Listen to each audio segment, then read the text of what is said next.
કેમ છો વિદ્યાર્થી મિત્રો? આપણે અભ્યાસ કરી રહ્યા છીએ આધુનિક ભારતનો ઇતિહાસ, જેમાં આપણે 19મી સદીમાં ભારતમાં થયેલ ધાર્મિક અને સામાજિક સુધારણા આંદોલનની ચર્ચા કરી રહ્યા છીએ. અગાઉના વિડીયોમાં આપણે રાજારામ મોહન રાય દ્વારા બ્રહ્મ સમાજની સ્થાપના અને રાજારામ મોહન રાયની ચર્ચા કરી. આજે આપણે રાજારામ મોહન રાય પછી બ્રહ્મ સમાજને કોને કોને આગળ વધારી એની ચર્ચા કરવાની છે. એટલે કે બ્રહ્મો સમાજની અનુગામી સંસ્થાઓની ચર્ચા કરવાની છે. મિત્રો યાદ રાખજો કે રાજારામ મોહન રાય એ 1830માં અકબર દ્વિતીયના કહેવાથી એના પેન્શનના વધારા માટે એ વિલિયમ ચતુર્થના ત્યાં એક પ્રતિનિધિ તરીકે બનીને ગયા હતા. ભારતના પ્રથમ એવા વ્યક્તિ હતા કે જે વિદેશ પ્રવાસ ગયા હતા એ વખતે, બરાબર ને? 1830ની વાત કરું છું, બરાબર? અને એ 1833માં ઇંગ્લેન્ડ મુકામે જ બ્રિસ્ટોલ નામની જગ્યાએ એમનું મૃત્યુ થયું હતું, એમનું નિધન થયું હતું. જે પછી બ્રહ્મો સમાજનું નેતૃત્વ કોને મળ્યું, બ્રહ્મો સમાજને આગળ કોને વધાર્યો, એની આપણે ચર્ચા કરવાની છે. તો આપણો મુદ્દો તો બ્રહ્મો સમાજ જ છે. હજી બ્રહ્મો સમાજ પૂર્ણ થયો નથી મિત્રો, બરાબર ને? ડેપ્થમાં જઈશું, શાંતિથી ભણીશું, સરસ રીતે ભણીશું. તો આજનો મુદ્દો છે બ્રહ્મો સમાજની અનુગામી સંસ્થાઓ. બ્રહ્મો સમાજની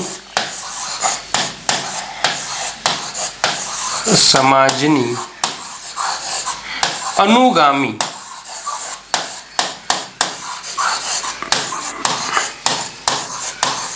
સંસ્થાઓ. કે રાજારામ મોહન રાય પછી બ્રહ્મો સમાજની સંસ્થાઓનું કોને કોને નેતૃત્વ કર્યું એની ચર્ચા આપણે આ મુદ્દામાં કરવાની છે. તો મિત્રો મેં કહ્યું એ પ્રમાણે કે 1833માં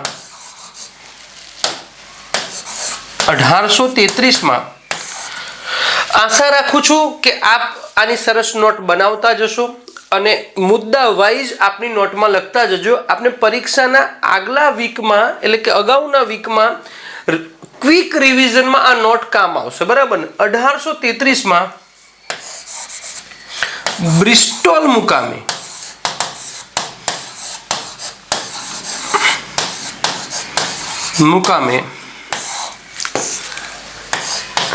રાજારામ મોહન રાય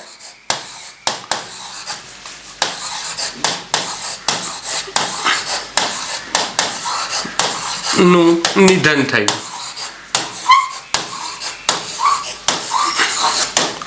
મિત્રો 20 ઓગસ્ટના રોજ બ્રહ્મો સમાજની સ્થાપના થાય છે, એ આપ જાણો જ છો, બરાબર ને? હવે આ બ્રહ્મો સમાજને જે કહેવાય કે ટ્રસ્ટી તરીકે રાજારામ મોહન રાય હતા, સંચાલન રાજારામ મોહન રાય કરતા હતા. પરંતુ રાજારામ મોહન રાયનું 1833માં નિધન થતા આ બ્રહ્મો સમાજનું સંચાલન અલગ અલગ વ્યક્તિઓના હાથમાં જાય છે. એની આપણે ચર્ચા કરવાની છે. તો મિત્રો નિધન થતા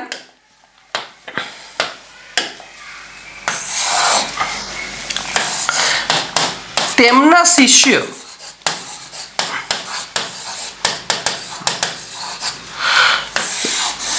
એટલે કે રાજારામ મોહન રાયના શિષ્ય હોય છે દ્વારિકાનાથ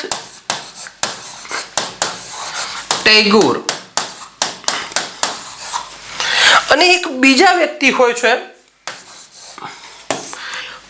પંડિત વિદ્યાવાગીશ.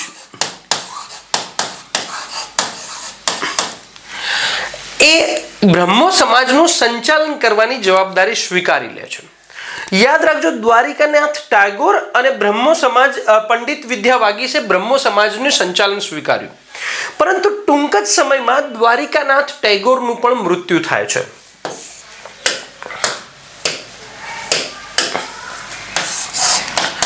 નિધન થતા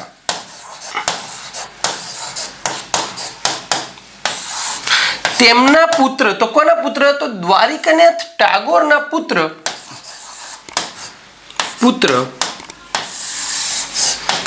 દેવેન્દ્રનાથ ટેગોર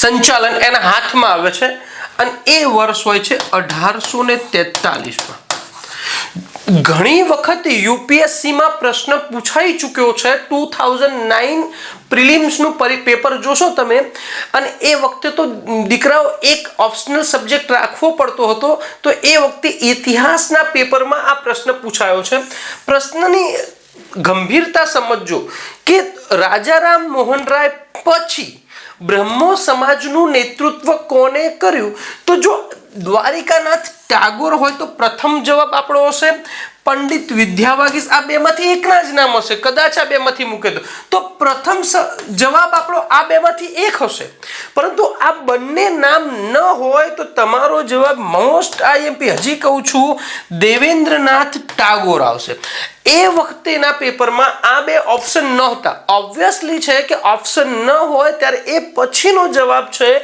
દેવેન્દ્રનાથ ટેગોરે આ બ્રહ્મો સમાજનું સંચાલન 1843માં સ્વીકારી લીધું હતું તો પહેલા આપણો ઓપ્શનલ આ બે હશે આ બેમાંથી એક જ ઓપ્શન હશે પહેલા આ બેમાંથી કોઈ એક નામ આવે તો એના ઉપર આપણે જઈશું અને એ બેમાંથી એક પણ નામ નહીં હોય તો ઓબ્વિયસલી છે કે દેવેન્દ્રનાથ ટાગોરનું નામ હશે ને હશે દેવેન્દ્રનાથ ટાગોર છે એ દ્વારિકાના ટેગોરના પુત્ર હતા મિત્રો ખાસ આ મુદ્દો યાદ રાખીશું આ નોંધ યાદ રાખીશું અને દ્વારિકાનાથ ટાગોરનું નિધન થતા દેવેન્દ્રનાથે 1843માં બ્રહ્મો સમાજનું સંચાલન સ્વીકારી લીધું હતું એ પહેલા દેવેન્દ્રનાથ ટેગોરની હવે થોડીક જોઈ લઈએ તો એમને 1839માં જોઈએ એટલે કે બ્રહ્મો સમાજનું સંચાલન સ્વીકાર્યા પહેલા એમને એક સભાની સ્થાપના કરી હતી અને એ 1800 જોરાન સાકી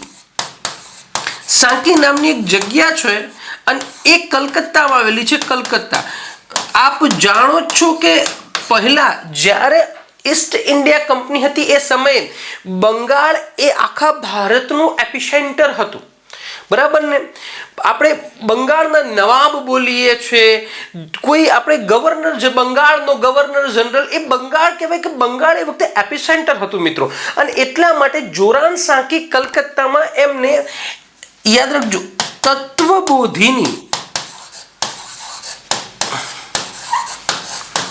અથવા રંજની સભા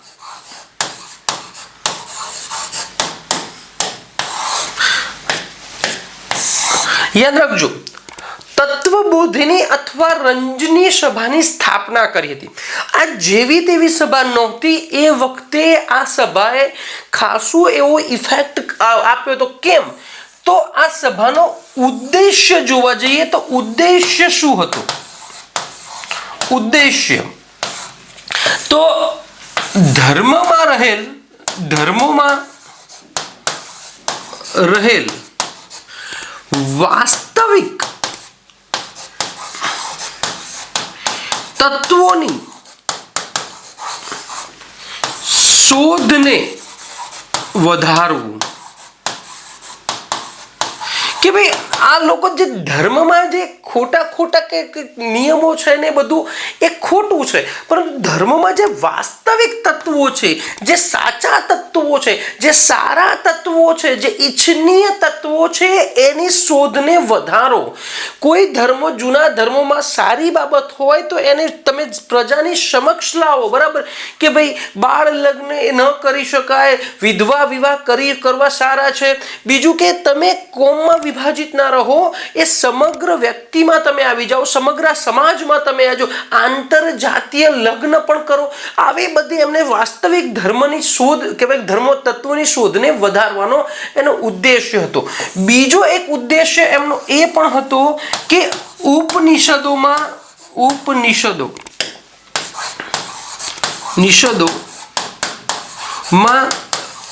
રહેલ જ્ઞાનનો પ્રચાર કરો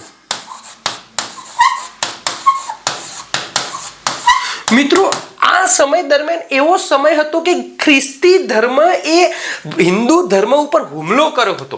ખ્રિસ્તી ધર્મ હંમેશા એના ખ્રિસ્તી ધર્મના જે પોપ લોકો હતા એ હંમેશા એવું ઈચ્છતા હતા કે હિન્દુ ધર્મને દબાવી દેવામાં આવે. હિન્દુ ધર્મ ઉપર કઠોરાઘાત કર્યો હતો. હિન્દુ ધર્મની ખરાબ વાતો કહેતા હતા. પરંતુ આવા સમયે આમને દેવેન્દ્રનાથ ટાગોરે મક્કમતાથી એ ખ્રિસ્તી ધર્મના પડકારને ઝીલ્યો હતો અને એને સફળ નહોતો થવા દીધો. એમને કહ્યું હતું કે ભાઈ એ ધર્મની વાત છોડો, તો ઉપનિષદમાં સારા તત્વો છે એના પ્રચાર કરો અને ખ્રિસ્તી ધર્મના પડકારનો સામનો કરો. એ એનો ઉદ્દેશ્ય હતો. તો આ બે ઉદ્દેશ્ય તમારે ખાસ યાદ રાખવાના છે. એક ધર્મોમાં રહેલ વાસ્તવિક તત્વોની શોધને વધારવું અને ઉપનિષદોમાં રહેલ જ્ઞાનનો પ્રચાર કરવો. હવે મિત્રો પ્રશ્ન એ થાય કે આના વ્યક્તિઓ સભ્યો કોણ હતા? તો મિત્રો યાદ રાખજો કે સભ્યો પણ એ વખતે સારા એવા ગજાના નેતાઓ હતા. સભ્યો કોણ હતા? તત્વબોધિની સભાના.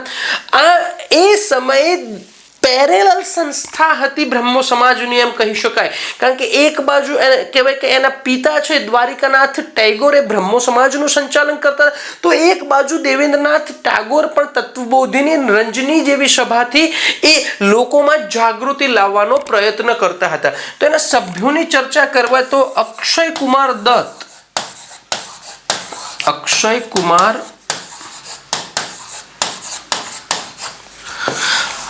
રાજેન્દ્રલાલ મિશ્ર, રાજેન્દ્રલાલ મિશ્ર, प्यारेलाल मिश्र,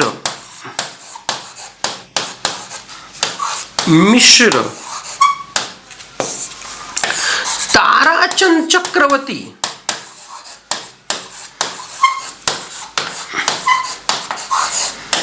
અને ઈશ્વરચંદ્ર વિદ્યાસાગર.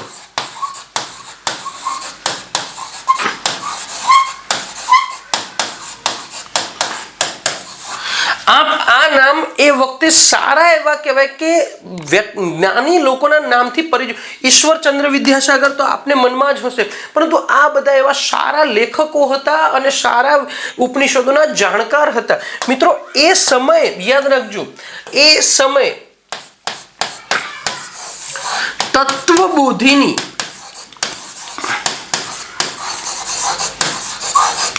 માસિક પત્રિકા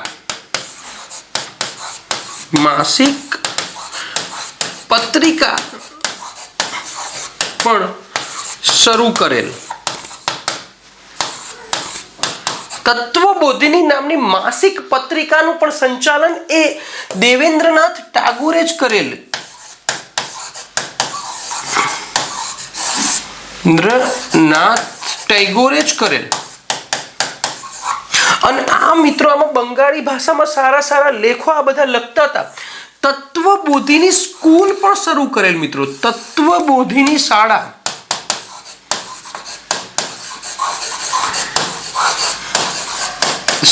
પણ શરૂ કરેલ. અને એ શાળામાં કહેવાય કે શિક્ષક તરીકે અક્ષય કુમાર દત્ત જેવા જ્ઞાનીએ શિક્ષક તરીકે સેવા આપેલી.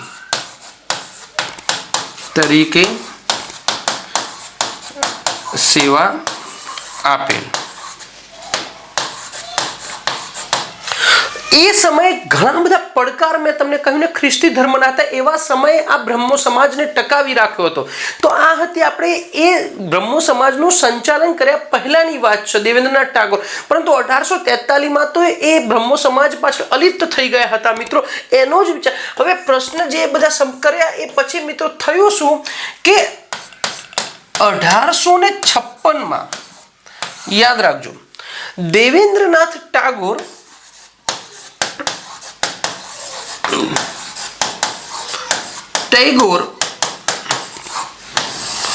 મિત્રો એકાંતવાસમાં શાંતિની શોધમાં દેવેન્દ્રનાથ ટાગોર 1856માં સિમલાના પહાડોમાં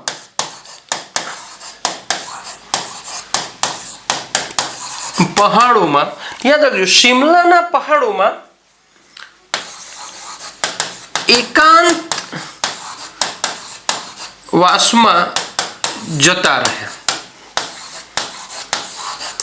યાદ રાખજો આ સમયે ટ્રસ્ટી તો હતા જ, બરાબર, ટ્રસ્ટી તો હતા જ,